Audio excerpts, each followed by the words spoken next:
En esta tarde vamos a hablar sobre un tema que se titula El que gana la carrera no es el que no cae, sino el que cuando cae se levanta y sigue, amén.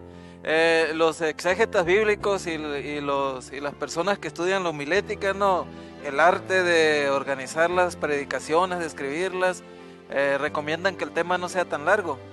Pero yo lo quería hacer corto, pero dije va a perder la esencia de lo que voy a predicar. Así que titula El que gana la carrera no es el que no cae, sino el que cuando cae se levanta y sigue adelante, amén. Ok, vamos a leer el Salmos 37, versículo 23 al 24. Salmos capítulo 37, versículo 23 al 24. Dice así la bendita palabra en esta hora, en el nombre del Padre, del Hijo y del Espíritu Santo. Por Jehová son ordenados los pasos del hombre, y él aprueba su camino. Cuando el hombre cayere, no quedará postrado, porque Jehová sostiene su mano. Aleluya. Santo el Señor. ¿Me traes una botella con agua, por favor, Madi? La dejé en algún lugar. Es que ando un poco resentido de la garganta. Ya cualquier gripita o cualquier garraspera que uno tiene, uno ya dice, pues es el coronavirus. Ya se asusta uno, ¿no? El Omicron, ese mentado Omicron, hombre, qué bárbaro. Ok, entonces vamos a elevar una plegaria, vamos a elevar una oración al Señor para pues escuchar el mensaje, porque siempre hay distracciones. Gracias. Siempre hay distracciones para escuchar el mensaje, y esas distracciones pues a veces están en nuestra mente, no necesariamente tienen que ser distracciones externas. A veces están en nuestra mente, a veces son preocupaciones que nosotros traemos, o a veces en ese momento llegan a nuestra mente pensamientos que ni deberían de llegar, y el propósito de esto pues es Satanás, que siembra pensamientos en la mente de uno y uno los atesora creyendo que son pensamientos de uno. Ciertamente Satanás y sus demonios no pueden leer nuestra mente, no pueden saber lo que nosotros pensamos, pero sí nos pueden lanzar dardos, pensamientos a través de dardos, y es por eso que uno los absorbe como si fueran de uno. Es por eso que muchos recomiendan que uno debe de analizar lo que está uno pensando, o sea, pensar lo que uno piensa, no dejarse llevar nomás por lo que uno piensa así a las primeras de cambio. Ok, Señor, en esta mañana, Padre, en el nombre de Jesús, en esta tarde, te damos gracias, Señor, porque nos has permitido estar aquí en este lugar. Pudiésemos haber hecho muchas cosas, Señor, porque sé que somos personas ocupadas, somos personas, Señor, que tenemos pendientes, somos personas, Señor, que el tiempo es muy importante para nosotros, pero decidimos, Señor, estar aquí en este lugar, Dios mío, para darte gloria, para darte honra, para darte alabanza. Decidimos estar aquí en este lugar, Señor, para escuchar tu bendita palabra, Señor, para alimentar nuestra alma, nuestro espíritu, y salir de este lugar, Señor, rebosando de bendiciones espirituales, Señor, para tratar de vivir día con día, Señor, conforme a tu voluntad, lo cual no es fácil, pero tampoco es imposible, Señor. Así que en esta hora, Padre, en el nombre de Jesús, te pedimos que salgamos de este lugar edificados a través de tu palabra. Y también, Señor, te pido por las personas que están mirando este video a través, Señor, de las diferentes plataformas web, Señor, y también en los diferentes países. Yo te pido que los bendigas, que los cuides, que los guardes y que salgan edificados, Señor, con este mensaje en el nombre de Jesús. Aleluya. Miren, leí en internet una historia ficticia, ¿no? O sea, ficticia quiere decir que no es real, pero me gustó, la cual me gustó para contárselas en este mensaje. Y en esta historia se cuenta que en cierta ocasión y en cierto lugar se juntaron todos los animales de la selva, porque carecían de rey, pues no tenían rey. El león que había sido rey pues había fallecido, y los animales estaban preocupados porque querían tener un rey. Entonces había tres leones como candidatos para que fueran reyes. claro que podían haber luchado entre sí, ¿no? Y el ganador pues podía haber sido el rey, pero los animales pues en esa historia eran unos animales conscientes, eran unos animales inteligentes que razonaban, que pensaban. Y ellos dijeron, bueno, pues ¿cómo le haremos para nombrar al rey, al futuro rey de la selva, al futuro rey de nosotros? Entonces el chango ahí inmediatamente levantó la mano y dijo, hey, yo tengo una idea, dice, ven a aquella colina que está muy vertical, muy inclinada hacia arriba, así muy derecha. Pues muchos animales han intentado subir y solo unos pocos lo han logrado. ¿Qué les parece que el león que logre subir hasta la cima, ese va a ser el rey? Y a los animales les pareció perfecta la idea, ¿no? Dicen, oh, es formidable esa idea. Y todos quedaron de acuerdo. Le gustó a los animales la propuesta.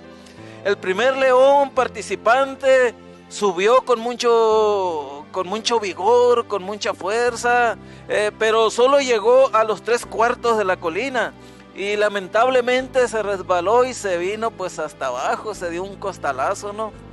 Y el segundo león llegó a la mitad y también, y nada más llegó a la mitad de la colina y se cayó, también se dio un santo golpazo ahí, ¿no? Y le tocó el turno al tercer león y nomás alcanzó un poquito menos de la mitad y también se vino para abajo. Realmente era muy difícil escalar esa colina, esa montaña, según la historia ficticia ahí que leí en internet. Y todos los animales se preguntaron, ¿y ahora a quién pondremos como rey? Porque ninguno alcanzó la cima de la colina. Y en eso se acercó volando un águila y dijo, el rey debe ser el último, o sea, el que subió menos. Y todos le dijeron, ¿pero por qué iba a ser él? En todo caso debía de ser el león que logró subir los 3/4 de la colina, ya que fue el que más alto llegó. No, replicó el águila, no debe de ser ese, porque yo escuché muy bien lo que ellos dijeron en la caída, porque el león que subió lo más alto cuando venía cayendo decía esto, es imposible, nunca lo lograré, es lo que iba diciendo cuando iba cayendo. Y el segundo león que subió a la mitad de la colina cuando venía cayendo, venía en el aire exclamando la preocupación por el golpazo que se iba a dar, ¿no? A ver si no me quiebro la maceta. Pero el tercer león fue el que llegó un poquito más abajo de la mitad de la colina. Y cuando venía cayendo, él venía diciendo, montaña, me venciste esta vez, pero la seguridad que tengo es que ya no vas a crecer. Te vas a quedar exactamente donde estás, te vas a quedar exactamente en la altura que tienes. Así te vas a quedar para toda la vida, para toda tu existencia, y algún día podré subir hasta lo más alto de ti y humillarte, porque lo voy a estar intentando. Entonces fue por eso que el águila decidió o propuso que fuera el último león, el que llegó más abajo, el que fuera hecho rey, por la actitud que tenía.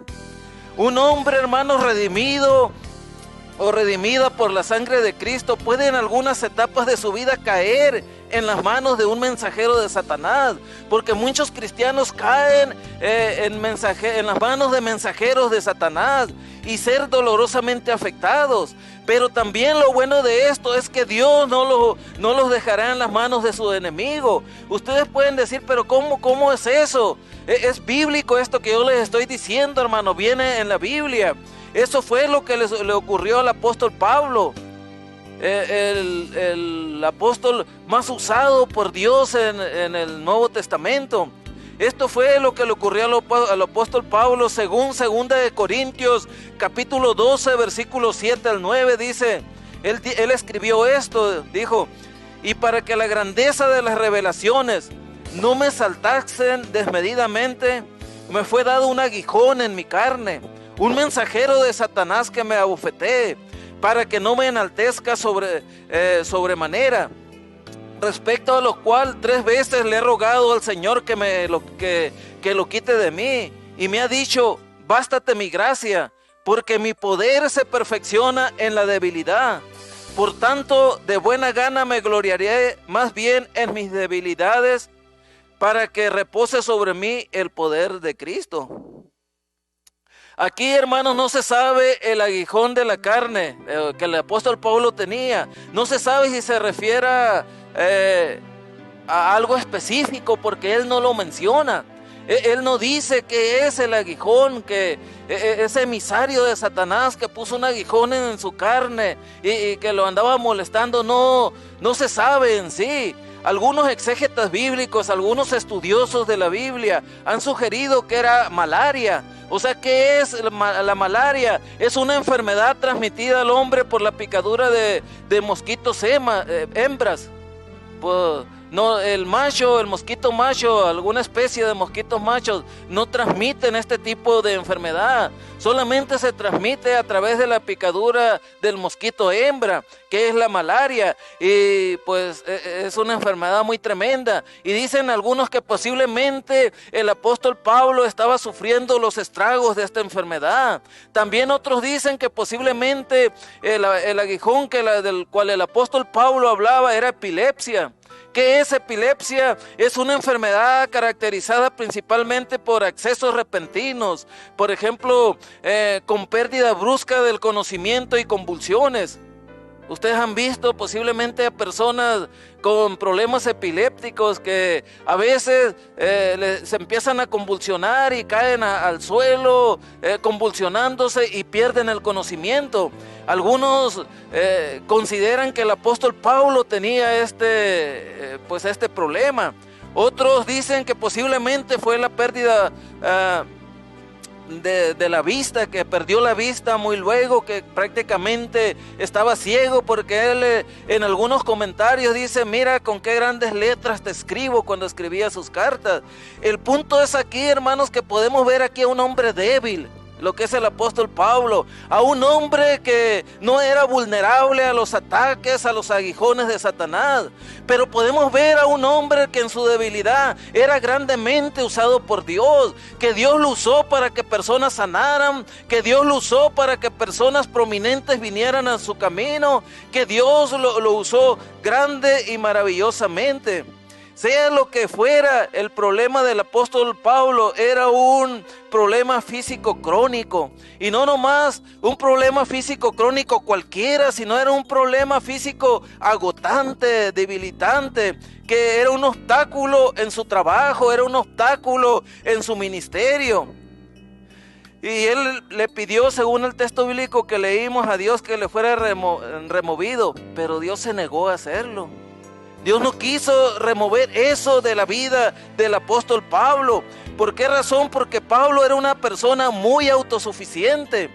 Pablo era una persona muy preparada.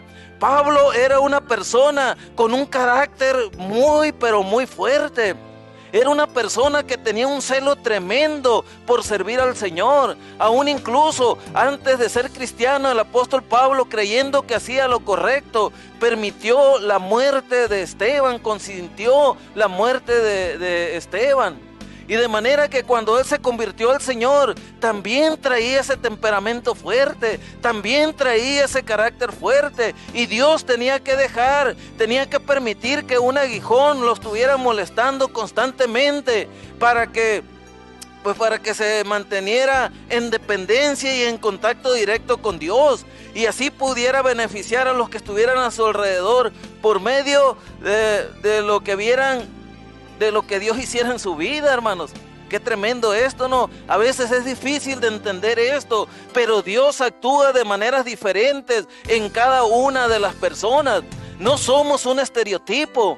No, Dios no actúa con nosotros de la misma manera como actúa con otras personas.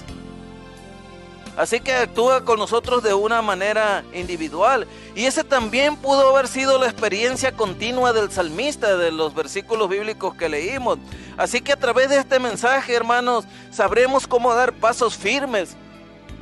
Pero no nomás cómo dar pasos firmes, sino también sólidos en Dios, para sostenernos de la mano de Dios y levantarnos para seguir nuestra carrera cuando sintamos que estamos caídos de la gracia de Dios, que estamos apartados de la gracia de Dios. Y el primer paso firme y sólido que debemos de dar para sostenernos de la mano de Dios y levantarnos según y seguir nuestra carrera es renunciar a las ataduras emocionales. Hay muchas personas, hermanos, que están atadas emocionalmente y esas ataduras no los dejan avanzar, no los dejan vivir, no los dejan experimentar la vida cristiana como Dios lo demanda en su palabra. Es como un caballo, por ejemplo, que está en un potrero o que está amarrado con una cuerda. Ese caballo tiene la libertad nada más de correr a donde está la cerca que le permite el potrero o caminar lo que le permite la cuerda. Cuando uno viene a las plantas del Señor y uno no suelta las ataduras emocionales, sí es cierto, experimenta la vida cristiana hasta cierto punto, pero de una manera limitada. ¿Por qué razón? Porque muchas veces uno no quiere soltar las ataduras emocionales. Dice la Biblia en Juan capítulo 10, versículo 10, dice de esta manera: el ladrón no viene sino para hurtar y matar y destruir, y yo he venido para que tengan vida y para que la tengan en abundancia. Amén. Cuando uno se convierte al Señor, hermanos, nuestra calidad de vida en la tierra debe de ser diferente a la que nosotros vivíamos antes de convertirnos. Si uno antes era abusivo con la esposa, ya no debe de ser uno abusivo con la esposa, o viceversa, si la esposa, porque a veces la esposa también es abusiva con el esposo, ¿no? Si la esposa era abusiva con el esposo, pues ya no debe de serlo. Si uno trataba mal a sus hijos, ya no debe de tratarlos. Si uno era adicto a la cerveza o a cualquier tipo de bebida embriagante, o al cigarrillo, a la marihuana o a cualquier otro tipo de droga, cuando uno viene a las plantas de Cristo, ya no debe uno de consumir nada de eso. La calidad de vida debe de mejorar en uno. Debe de ser mucho más alta en todos los aspectos. Y después en el cielo, hermanos, nuestra vida va a ser completada. Después, cuando estemos en el cielo, nuestra vida va a ser perfecta. Si algo no nos permite avanzar y ser plenos en nuestra vida cristiana, lo más probable es que son las ataduras emocionales que no hemos entregado a Cristo y no nos permiten crecer. Una vez me llamó mucho la atención en un servicio hace muchos años, en una confraternidad. Confraternidad es cuando muchas iglesias se juntan y conviven. Hay un evento, un evento donde predica un predicador, y bueno, es algo bonito. Y en ese evento una hermana pasó a testificar. Dice: doy gracias a Dios porque hasta este momento he perdonado a mi marido por algo que hizo en el pasado, posiblemente alguna infidelidad para con ella, ¿no? Y yo pensé, dije, wow, esta hermana, 15 años, 15 años desconvertida al Señor, 15 años por lo menos domingo tras domingo alabando y glorificando al Señor, alzando las manos, diciéndole al Señor que lo amaba, haciendo tantas cosas. Y atada emocionalmente, no pudiendo perdonar al esposo por lo que le había hecho. Hermanos, es terrible vivir así, con ataduras emocionales. Hay cristianos que están atados también porque en su vida pasada, si eran niños o varones o mujeres, en su infancia fueron abusados sexualmente por alguna persona. Y no pueden vivir sin esos recuerdos. Y cuando los quieren alejar, el diablo se los pone nuevamente en la mente y los están recordando, los están viviendo, están sufriendo nuevamente. Cuando la Biblia dice que no nos acordemos de las cosas pasadas, ni traigamos a la memoria las cosas antiguas que nos hicieron daños, hermanos. Que ahora estamos en Cristo, pues somos nuevas criaturas. Sin embargo, hay personas que son tan dependientes para vivir de las ataduras emocionales. De repente, cuando no tienen un pensamiento así de alguna atadura emocional, se sienten vacíos, no hayan que pensar. Hay en su mente hasta cierto punto un vacío que no saben cómo rellenarlo. Entonces las ataduras emocionales, hermanos, son las que no hemos entregado a Cristo y no nos van a permitir crecer espiritualmente. no nos van a permitir disfrutar la vida espiritual completamente. No vamos a tener esa libertad para orar, para leer las escrituras, para hablarles a otro del Señor, para tener esa alegría, ese gozo del Señor, para decir, miren, yo soy cristiano, yo soy aleluya, yo soy un redimido por la sangre de Jesucristo y de que estoy en Cristo, mi vida es diferente. No vamos nosotros poder a proyectar esa felicidad en el Señor porque no la tenemos. Entonces, ¿qué es lo que necesitamos? Renunciar. Debemos renunciar a las ataduras emocionales. ¿Cuál es su atadura emocional? Yo no sé cuál sea su atadura emocional. Personas que están aquí presentes y que están mirando este video, yo no sé cuáles son esas ataduras emocionales con las cuales están atados o atadas, pero Dios y usted sí lo sabe. Y no nada más Dios y usted, sino que también los demonios saben cuál es la atadura por la cual está usted atado o atada. Entonces es necesario renunciar a esa atadura, decirle al Señor, Señor, mira, sí es cierto, yo estoy padeciendo esa atadura, pero no más, yo te la entrego a ti. Quítala, disípala, pulverízala, quítala de mi mente, desarráigala de mi corazón. Quiero ser libre, quiero ser feliz, quiero vivir conforme a tu voluntad. El segundo paso firme y sólido que debemos de dar para sostenernos de la mano de Dios y levantarnos según y seguir nuestra carrera es tener comunión con Dios. El primer paso fue renunciar a las ataduras emocionales. El segundo paso es tener comunión con Dios. Un justo, como dije, hermanos, del título de esta predicación, puede caer, pero el que gana la carrera no es el que no cae, sino el que cuando cae se levanta y sigue. Yo cuántas personas no he visto que cuando iban empezando en el camino del Señor o que tenían un poquito de tiempo, cayeron otra vez en la drogadicción, en el alcoholismo.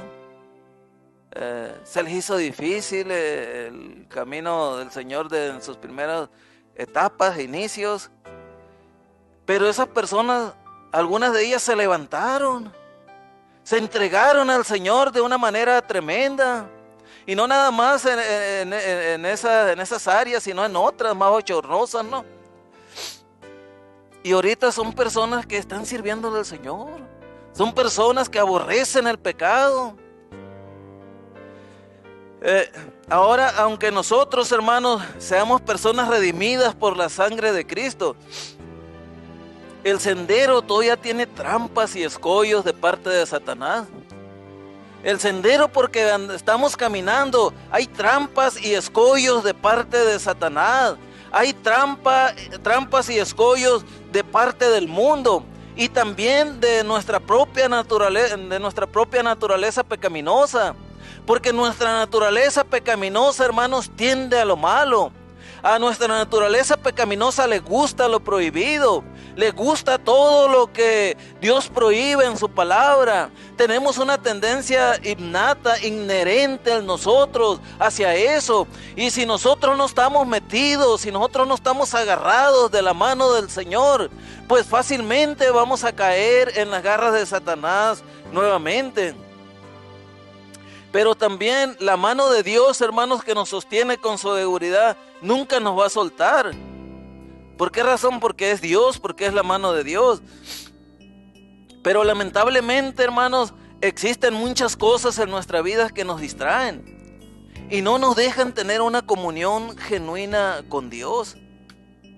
Y no nos dejan tener una comunión genuina con Dios. ¿Qué cosa es la que a mí me distrae para no tener una comunión genuina con Dios? Teléfono, la computadora, pensamientos obscenos, preocupación por lo material. ¿Qué cosas es lo que a mí me prohíbe tener, o mejor dicho, me distrae para tener una comunión genuina con el Señor? Para tener comunión con Dios, en primer lugar, debemos de cultivar un hambre por las Escrituras y meditar en ellas. Si nosotros, hermanos, no tenemos hambre por leer las Escrituras, pues como cristianos estamos tronados prácticamente, porque es la palabra de Dios la que nos sostiene. Yo veo cómo hay personas, por ejemplo, que tienen hambre por el trabajo compulsivo. Por ejemplo, hoy yo no iba a predicar. Iba a predicar una persona, un predicador conocido. Sin embargo, ayer en la noche me habló y me dice, ¿sabes qué, brother? No voy a poder ir a predicar. O sea, ¿por qué razón? Le digo, no, es que tengo que trabajar mañana domingo.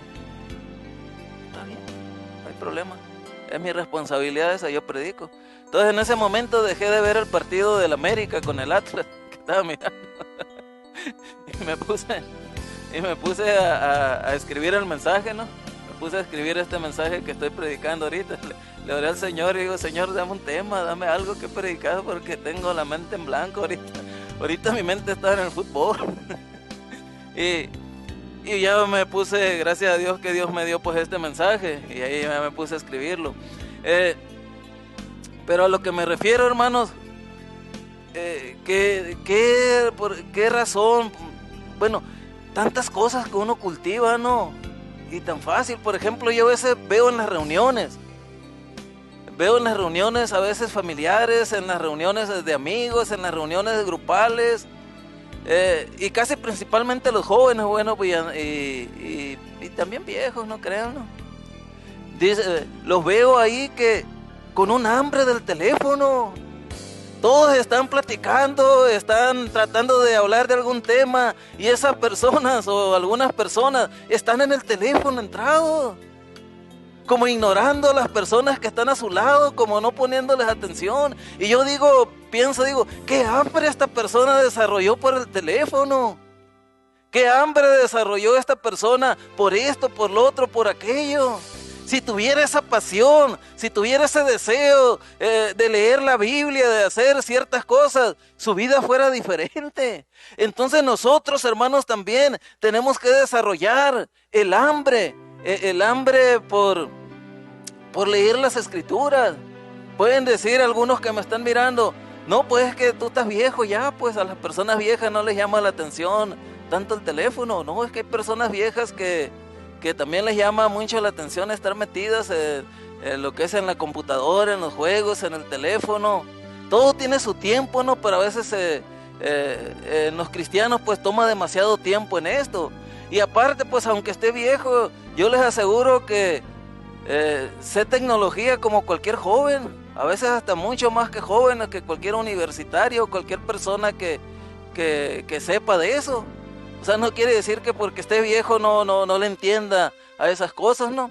Pero uno tiene que entender, hermanos, que así como cultiva uno el hambre por los partidos de fútbol, que así como cultiva uno el hambre por ver los noticieros, porque hay personas que llegan del trabajo, se echan un baño, cenan y no se les tiene que pasar el noticiero de las 10 de la noche aquí en Arizona, ¿no? Y lo tienen que ver, lo tienen que mirar. Y si no lo miran se sienten mal y ya desarrollaron un hambre por ver el noticiero. Pero nosotros también tenemos que desarrollar un hambre por leer las Escrituras. Es lo que nos nutre, es lo que nos sostiene, es lo que nos hace conocer el carácter de Dios, hermanos.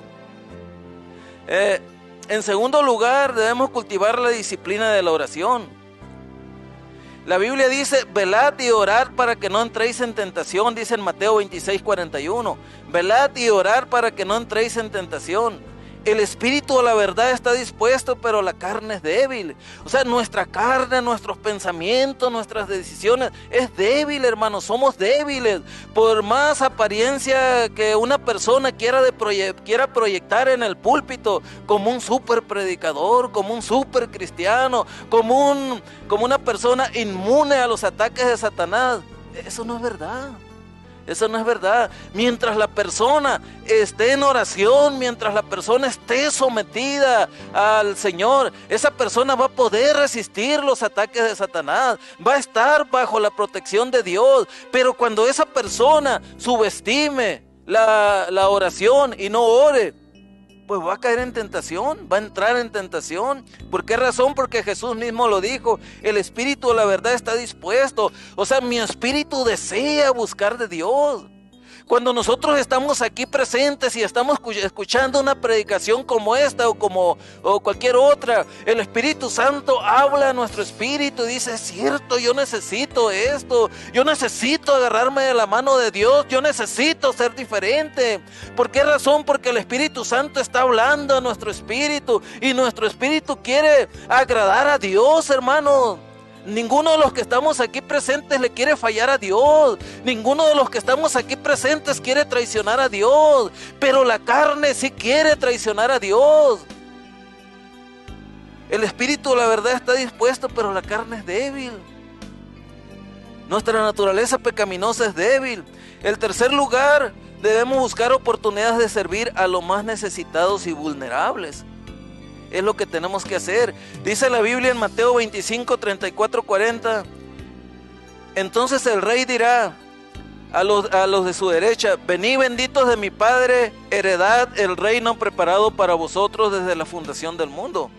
Porque tuve hambre y me disteis de comer, tuve sed y me disteis de beber, fui forastero y me recogisteis, estuve desnudo y me cubristeis, enfermo y me visitasteis, en la cárcel y vinisteis a mí. Entonces los justos les responderán diciendo, Señor, ¿cuándo te vimos hambriento y te sustentamos, o sediento y te dimos de beber? ¿Y cuándo te vimos forastero y te recogimos, o desnudo y te cubrimos? ¿O cuándo te vimos enfermo o en la cárcel y vinimos a ti? Y respondiendo el rey les dirá, de cierto os digo que en cuanto lo hicisteis a uno de estos mis hermanos más pequeños, a mí lo hicisteis. El tercer paso y el último, firme y sólido, que debemos de dar para sostenernos de la mano de Dios y levantarnos y seguir nuestra carrera, es entregar nuestras cargas a Dios. Es muy difícil, hermanos, a veces entregar nuestras cargas a Dios.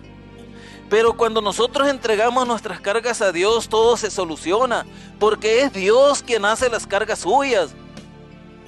A veces a nosotros andamos trabajando en algún lugar y a veces estamos cargando con peso de más, ya sea de tablas, ya sea de chirrac, ya sea de cualquier tipo de material. Entonces llega una persona y dice, a ver, déjame ayudarte con esto, con lo otro, y aligera nuestra carga. Pero lamentablemente muchas veces no entendemos lo que significa entregar nuestras cargas a Dios. Por ejemplo, yo cuando voy a mi banco a depositar cierta cantidad de dinero, ¿no? Ya sea a través de un ATM o adentro del banco. Desde el momento que yo deposito mi dinero, yo estoy seguro que ese dinero está en mi cuenta. Estoy seguro que ahí está en mi cuenta. Yo no puedo ver ese dinero. Yo no puedo tocar ese dinero, pero estoy seguro que está en mi cuenta. A pesar de que no lo veo ni lo puedo tocar. Pero yo tengo la certeza que puedo ir a retirarlo, porque ese dinero está a mi disposición. Porque ese dinero es mío y puedo hacer uso de él cuando quiera. En el ámbito espiritual, hermanos, es lo mismo, amén. Nosotros vamos delante del Señor y depositamos todo aquello que hasta este momento nos ha robado la paz. Y todo aquello que no nos ha permitido ser completamente libre. Eso significa echar las cargas sobre el Señor, sobre Dios, sobre el Señor. Si se entrega nuestras cargas al Señor, nosotros tenemos la certeza de que Dios se encargará de todo. Pero es tan difícil hacer eso, hermanos. Es tan difícil. Y hay muchos jóvenes cristianos y muchas jóvenes cristianas en este tiempo que su carga es tener novio, que su carga es tener marido. Y dicen, bueno, Dios me puede suplir todo eso, pero no creo que Dios me pueda suplir un hombre o una mujer de Dios y que me guste, que me atraiga, que sea un siervo o una sierva de Dios. Se van con el primer filisteo que se les atraviesa o con la primera filistea que se les atraviese. Y es una carga eso, miren. Yo cuando estaba soltero y que empecé ahí en la iglesia,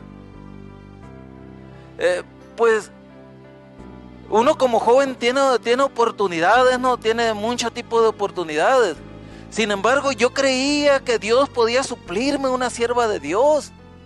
Yo creía que Dios podía suplirme a una compañera que también amara el predicar, que también amara ser pastora, que también amara servir al Señor, que estuviera dispuesta a entregar su vida al Señor, no importando las limitaciones, no importando los lugares a donde uno tuviera que ir, las carencias que uno tenía que pasar. Porque cuando nosotros empezamos en el pastorado hubo un tiempo en que comimos tomate nada más 1 o 2 días, o papas cocidas nomás. ¿Por qué razón? Porque el lugar donde estábamos pastoreando era una región rural, donde no había trabajo alrededor, y pues el pueblo ahí que estábamos pastoreando sufría, pues nosotros también, ¿no?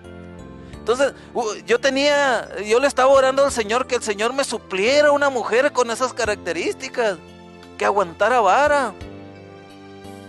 Y algunos compañeros también, que supuestamente eran llamados al ministerio, también querían lo mismo. Pero a algunos de ellos se les atravesó alguna filistea de muy buen parecer, y pues hasta ahí le llegó el corrido, ¿no? Entonces Dios, hermanos, siempre va a suplir nuestras necesidades. Por ejemplo, supongamos que estamos pasando un momento económico muy difícil o tenemos problemas muy fuertes en nuestra familia.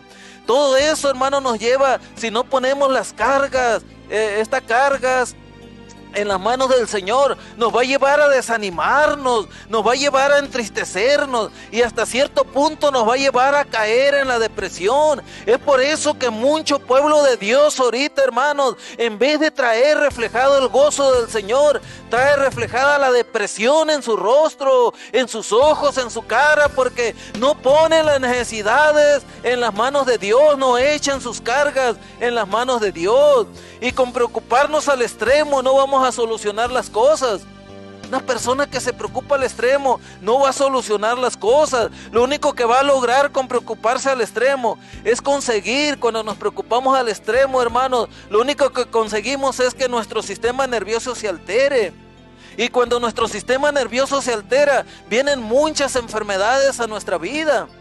Y máximo si ya tenemos algunas enfermedades como diabetes, como taquicardia o cualquier cosa de esas, pues hermanos, con eso pues nos estamos matando prácticamente. Pero cuando uno pone las cargas en el Señor, Dios de alguna manera u otra suple nuestras necesidades. La Biblia dice en 1 de Pedro 5:7, dice, echando toda vuestra ansiedad sobre Él, porque Él tiene cuidado de nosotros. Fíjense qué bonito este texto bíblico. Echando toda vuestra ansiedad sobre Él. ¿Quién es Él? Sobre Dios, sobre Jesús. Porque Él tiene cuidado de nosotros. 1 de Pedro 5:7. Entonces nosotros, hermanos, no debemos de someternos a las circunstancias. Si aunque las circunstancias se miren adversas, aunque las circunstancias se miren oscuras, negruzcas, que no miremos la luz al final del túnel, no debemos nosotros someternos a las circunstancias. Debemos someternos al Señor, quien controla las circunstancias. Amén. A Él nosotros debemos de someternos, debemos entregarle nuestras cargas a Dios. Miren, a través de este mensaje, hermanos, aprendimos cómo dar pasos firmes y sólidos en Dios para sostenernos de la mano de Dios y levantarnos y seguir con nuestra carrera. El primer paso firme que miramos es renunciar a las ataduras emocionales. Tiene uno que renunciar a las ataduras emocionales. Segundo paso firme es tener comunión con Dios.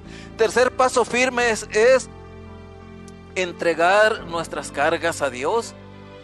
Estamos en una etapa, alguno de nosotros que está aquí presente o de los que nos están mirando a través de este video, estamos en una etapa de nuestra vida que estamos experimentando una caída, que estamos experimentando una derrota o que estamos experimentando algún fracaso.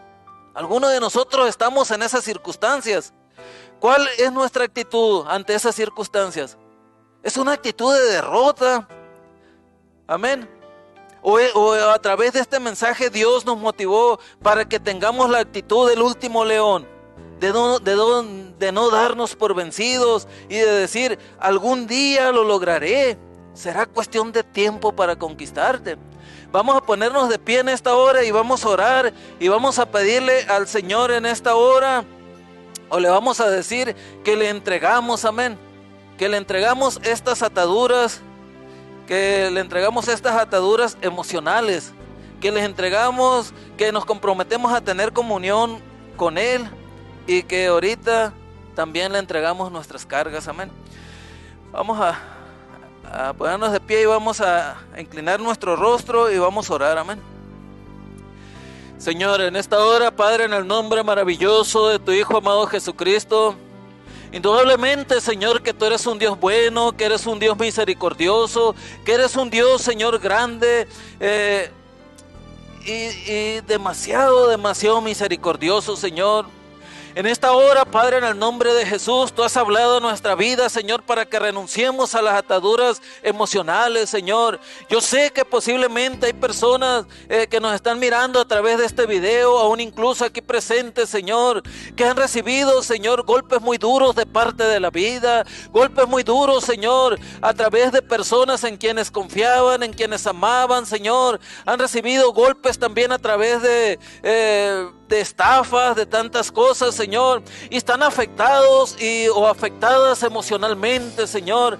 Yo te pido, Padre, en esta hora, en el nombre de Jesús, que ellos entreguen esa atadura emocional, Señor, en tus manos, para que sean libres, Señor. Tú quieres darles vida y vida en abundancia, Señor, porque el diablo solo vino a hurtar, matar y destruir, Señor, su vida emocional, pero tú en esta hora, Señor, los quieres hacer libres y las quieres hacer libres, Señor, de esas ataduras emocionales, Padre. En el nombre maravilloso de tu Hijo amado Jesucristo, fluye, Señor, rompe cadenas en esta hora, mi Dios, en el nombre de Jesús. También te pido, Señor, que puedan tener comunión, Señor, contigo, Padre Celestial, que toda cosa, Señor, todo hábito que están teniendo, Señor, y que no les permite, Señor, orar, Señor, que no les permite tener comunión contigo, en esta hora, Señor, sea deshecho todo eso en el nombre de Jesús.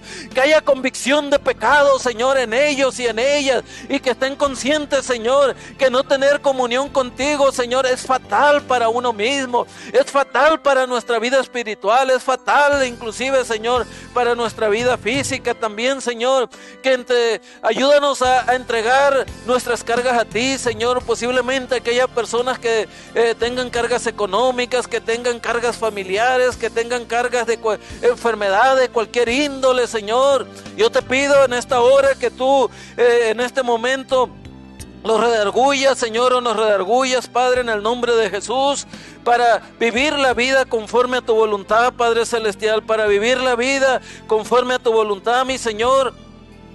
Y estamos conscientes, Señor, que el que gana la carrera no es el que no cae, sino el que cuando cae se levanta y sigue. Posiblemente, Señor, muchos de nosotros hemos caído, Señor, en algunas circunstancias, Señor, pero aquí estamos, Señor, levantándonos, Señor. Aquí estamos, Señor, agarrándonos de tu mano. Aquí estamos, Señor, con esa actitud positiva, Señor, y de confianza en ti, como la de León de la Ilustración, Padre. En el nombre de Jesús, ayúdanos, Señor, a seguir avantes, Padre, en el nombre de Jesús.